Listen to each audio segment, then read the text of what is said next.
আসসালামু আলাইকুম, সবাই কেমন আছেন? আশা করছি ভালো আছেন। আমি আজকে পুঁই শাক রান্না করব। এই যে চিংড়ি মাছ দিয়ে এখানে পেঁয়াজ ভেজে নিয়েছি, আর এদিকে ভাতও বসিয়ে দিয়েছি। তো পেঁয়াজটা হলে আমি মশলা দিয়ে পুঁই শাকগুলো দিয়ে চিংড়ি মাছটাকে কষিয়ে নিয়েছি। তো পুঁই শাকটা আমি রান্না করলাম। এই যে চিংড়ি মাছ কষিয়ে আমি পুঁই শাকটা দিয়ে রান্না করে ফেলেছি। আর এখানে মুরগির তরকারি ছিল, সেটা আমি গরম করব। এই হলো দুপুরের খাবার।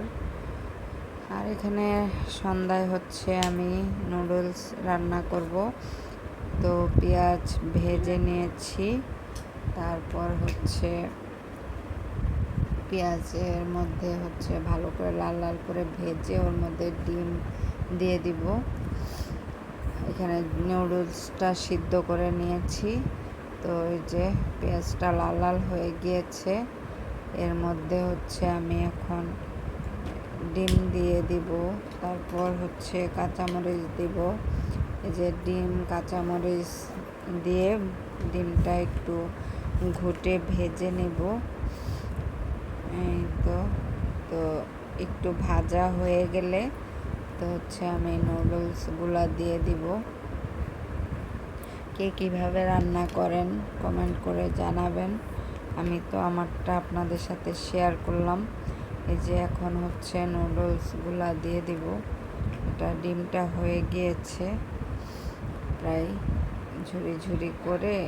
তো এর মধ্যে আমি এই যে নুডলসটা দিয়ে দিলাম।